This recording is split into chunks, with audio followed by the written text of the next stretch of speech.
What's up, peeps? Welcome to yet another episode of Science of Stuff. That's our podcast. We've been covering a whole lot of different things, which has been a lot of fun. But today we're going to go back to some fitness. You know, where we're doing the science of fitness. This is the second episode of that. If you remember last time, we had Prafana Msimango, was giving us some basics about how you need to approach the gym when you first arrive. We're going to have a bit of a slightly different angle today, kind of like a bit more of the different aspects of fitness, the different kind of things that you can do. And today we have JP Lorenzo, who's going to be helping us. He's a personal trainer at Gym on the Corner, which is here in Johannesburg on Beyersdorp here, in the corner there. It's in a shopping center. And he's the dude there, yet that I occasionally ask what's up because I also train there. And he always has interesting perspectives because personal trainers have different perspectives about training. So it's nice to have him here. What's going on, man? Okay, man. Are you well, bro? Doing stuff. Awesome, man. Nice to have you around. Yeah, how you doing? Good? Hot, sweaty. Yeah, that's the job. He was telling me his legs. I was so sore from his last workout with his legs. Does hardcore stuff, man, which is amazing. For someone like me who's aspiring to even get better, to watch pros do their thing, is always cool. Now, JP, I always love hearing the beginning of someone's journey into fitness. Like a lot of people, they start training because either they fell sick and they're wanting to recover, or they feel they're overweight and they're wanting to recover, or they're athletes. What was your story? What made you want to do this? Sort of mindset. I had a very dark past in my life. Yeah. I had a serious drinking problem. So one of my friends came to me and said, "Listen, I want to get your job." So I started off in the gym as an instructor. Yeah. They saw I was very passionate about it. And what they did is they paid for my studies. Wow, nice. Yeah, so it was three people, Neil, Simone, and Sean. They all combined, they spoke to managers, and they paid for my studies as a personal trainer. And that's amazing. From there. Right, so it was kind of like a life-changing experience from living one kind of life to another, Yeah, so I actually get goosebumps talking about this, but Yeah. in the journey. Wow, that's quite something. You see, that's the beauty about what I love about the gym. It's not just about coming here to look physically good or just, to get fit, but actually you can change your life. And for me to hear that from JP, because JP is a loving dad as well. He's got a daughter, which we occasionally see, and that's amazing, But fitness has different aspects to it, JP. What did you fall in love with? Because some people like weights, some people like what they call calisthenics, or I hope I'm pronouncing it right, where you're not using any weights. Some people like running. What for you was the thing that kind of like, this is what I want to do? Just helping people. Helping people is helping myself. Because I came from a dark past. Yeah. And the one thing that saved my life was the gym. Sure. Working in the gym, helping people, seeing them fail, but also coming there and helping them to aspire to get back up. So I'd never give up on yourself. Just keep going, just keep pushing, grinding. That's the thing that you need to do. Yeah. And do you love more the weights kind of side of things, or the other kind of body weight stuff, running? I'm a hybrid. I like anything that's a challenge. From Thai boxing to weight training to powerlifting, you name it, I can do it. All right. Yeah. Awesome. See, variety, diversity. That's what we love. So for someone who's coming to you for the first time, because you've got clients, people that you train, as you say, you love making a difference in people's lives. What's generally like one of the first things that you tell someone who doesn't know anything, bro? They've never done anything, but they do want to get better. What's the first thing someone must just get into their mind? First and foremost, that I tell them is like, don't fucking go heavy. Yeah. Don't go heavy. Stay light. Start off light, go off light, get your form right. If you struggle, ask for help. In the gym, there's a lot of egos, there's a lot of humble people. But the one thing about the gym is to be cautious about what you do and how you approach it. Don't go there and grab a 35-kilo dumbbell and try to push it. Yeah. So just take it easy, take it light, and just go for it. And what kind of people do you generally get to meet as a trainer? Because like I always say, personal trainers, tattoo artists, dentists, you name it, someone who has to physically be close to you. You have to kind of develop a relationship, a bond of some kind. Relationship. So what's the variety of people that you've come across to kind of just try and create an image of who comes to the gym? Because everyone assumes if you're at the gym, you must be like a gym bro. Oh, bro. You know what I mean? Yeah. No. there's a saying, never judge a book by its cover. Mm. Because you never know what that person is going through. So I'm always open to accept challenges. I get difficult people, I get easygoing people, you get people that don't talk when they train, you get people who actually take their ears off when they train. Sure. It's such a vast variety. If your energy matches mine, I'm happy. But also in that sense of saying that, there's like, if they are off and mood and all that, you got to set that boundary and tell them, it's like, listen, we have to train, do your thing that you need to do. I don't understand. Your energy affects my energy. And I can't carry that to the next person. I'm going to do it how I do it. Sure. So there's a whole mental health side to it as well, where it's not just about lifting iron, but also getting your mind right. And for you, how do you develop from that? I mean, what do you learn from? Because they're coming to learn from you, obviously, to train. What are you learning from the people, that you meet as a person? Like, how does it affect you? Keep pushing them. Sometimes it's very energy consuming. Sometimes it actually lifts up your day. It makes your day better. And then the next part is, it is just like, just grind. Just fucking grind. Sure. Go for it. It's like, I'll shout, I'll scream at my people, I'll push their limits, make them sweat. If they throw up, finish your set. Yeah, this is not for the weak, brother. This is not for the weak. So, I mean, different, as I say, with different people coming to the gym and all of that. For a personal trainer, how important is it that people have conversations with you? Because a lot of people seem to get a bit intimidated, in terms of when they come to talk to you, it's almost they feel like they have to pay immediately. Yeah. So there's that exchange. Yeah. It's like me and you, we're just having a conversation. Sure. Have a conversation with your trainer. Get to know your trainer, because at the end of the day, you are paying for service, but that trainer is going to be a part of your life for the next 3 to 4 months or even a year. As for example, Tia, my one client, he's been with me for 8 years now. November will be 8 years. There's a bond, there's a type of connection you make with your client. Sure. That connection is important. Without connection, what is it? Yeah. All right.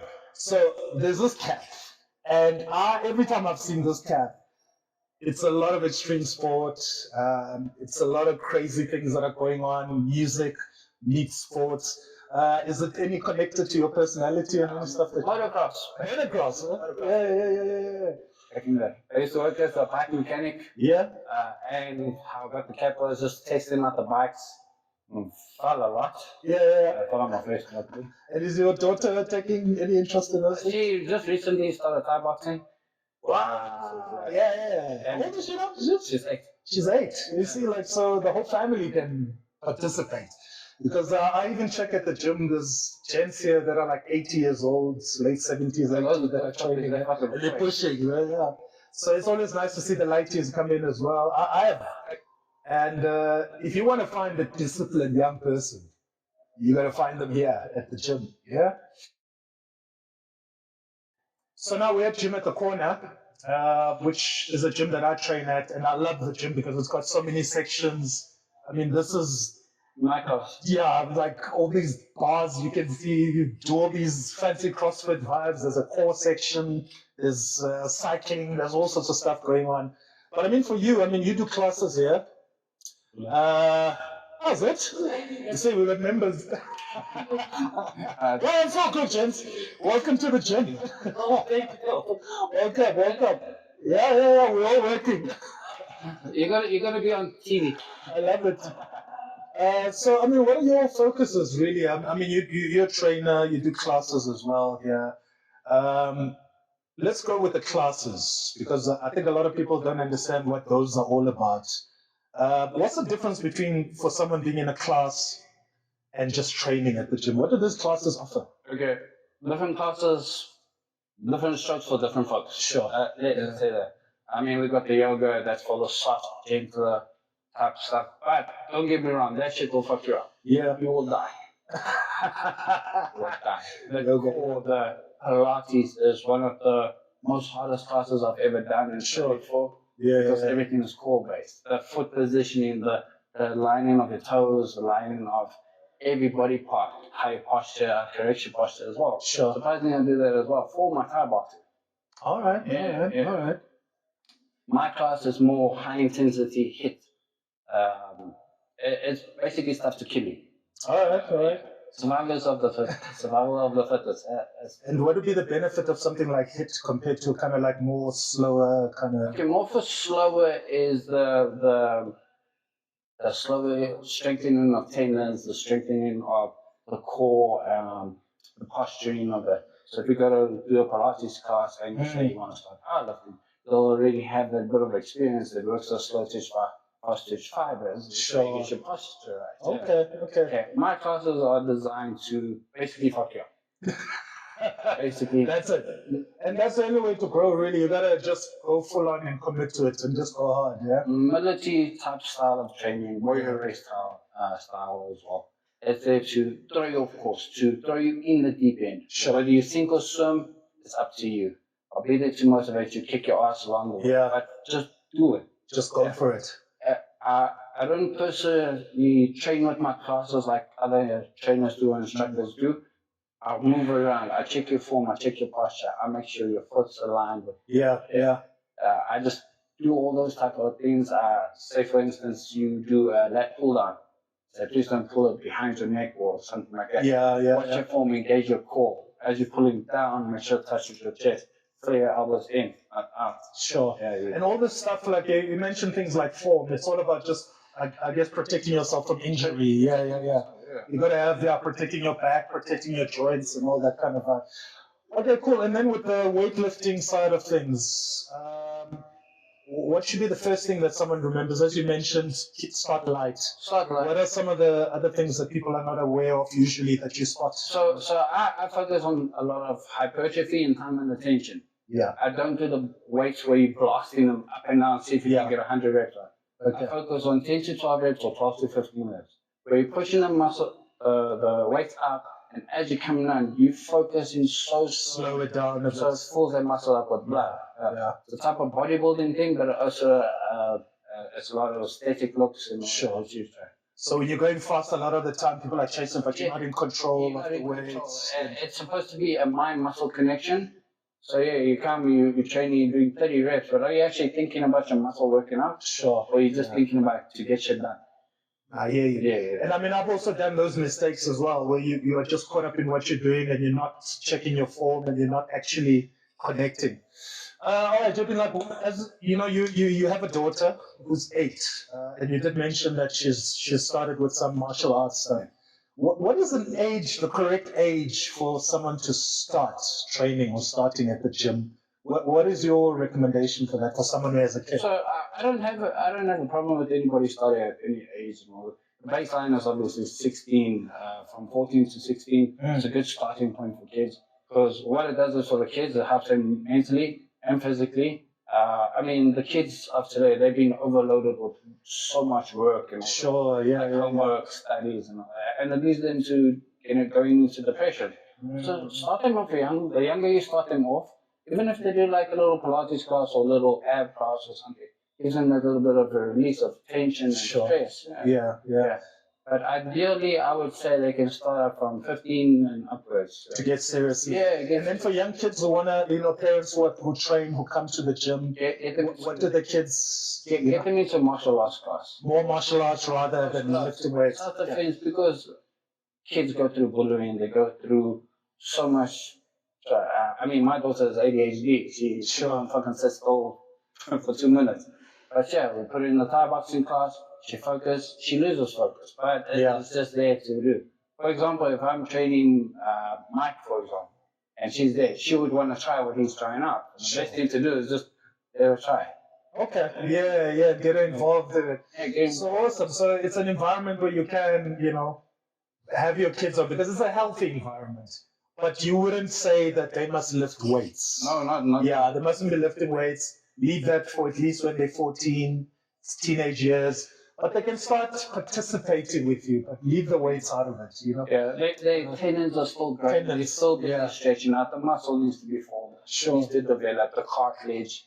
All that stuff is very important to your kid. As well. So your kid is not a bodybuilder yet. Yeah. All right, now, so I mean, in general, life things that you enjoy, JP, I mean, there's your life that you're living outside of the gym. And how does the gym now contribute to that life? As you said, you've gone through a transformation, which, by the way, thank you for being vulnerable and allowing us to get into that side of your life, because a lot of people who may be watching this also share the same experiences. I've also had my own transformations. Yeah, you do. You know what I mean? Through the gym. But in terms of life, you're living your life, how does gym, add to that? Yeah, gym just puts me in a relaxed state. Yeah. Like when I get home, I was like, I don't have to be pumped up with energy and be frustrated. Like I'm so calm. Sure. Fishing and the specimen. That taught me a lot of patience. Yeah. I'm so patient with people. It just helps so me mentally, physically, with depression. I suffer severely with depression and anxiety. Sure. So if I don't train, I'm going to rip someone's fucking head off. I'm really going to rip the head off because it is my relaxed state. It's me going into that. I need to calm down. So it's almost like a kind of therapy without actually seeing a therapist. Yeah. Now, awesome. Now, I've also heard that you do some training with rugby as well. Yes, condition. Yeah, I'm a rugby fan. I played some rugby. I really enjoy it. What do you do for these teams? Because there's always coaches and they do go to the gym and all that. So for you as a personal trainer, what are you adding to that team? So because I'm so young, most of the guys I deal with are like in their 40s as a coach, conditioning coach. Yeah. I'm what they call a wild card. Sure. I'll come there, it's like, if I get any attitude, it's like, I will show you who's boss. Yeah. I'll put a bulletproof vest on you and make you run 3Ks. Yeah. And if you throw up, you'll still stand up and you'll finish your fucking 3Ks. Sure. Yeah. And if you don't like it, you'll do burpees until the sun comes up. Right. So I remember that kind of vibe. I mean, listen, you can have two different kinds of training. You can chill and just be on holiday, or you can go hard. It's going to suck, but the results are going to be great. And I know from playing rugby, we used to train until you throw up, literally. Literally, yeah. So, but it's something that adds to you. So you got to be willing to work for what you want and be willing to just go to the edge for what you want if you want to see those results. But yeah, man, that's why I love having conversations with people like JP. So I don't know, JP, there's this thing here. Now, when you came in, you did something here. There's a robotic. What's the story with that? Is it called a pull-up? Yeah, pull-ups. All right. What will be the technique? Maybe as we close off, we will do a pull-up and see if I can pull up. Yeah. Will it be in frame? Checking with our camera. Yeah, I think it might be in frame. So, what would be the right technique to do that? Okay, the simplest way, easiest way of doing it is just grabbing the bar, just like this. Sure. Okay, you're quite fucking tall, so yeah, it's so good. So what we're gonna do is just gonna grab the bar. Yeah. Okay. Engage your core. Most people lock their legs like this. Yeah. I think that's fucking cheating. Just bend your knees, lift up, look up to the ceiling, don't look down. Sure. Look up, aim for place, bring your chest up, and pull. So start with your lats, engage your core, put your shoulders back, and pull. It's pumping. Oh, you can do. Look at this.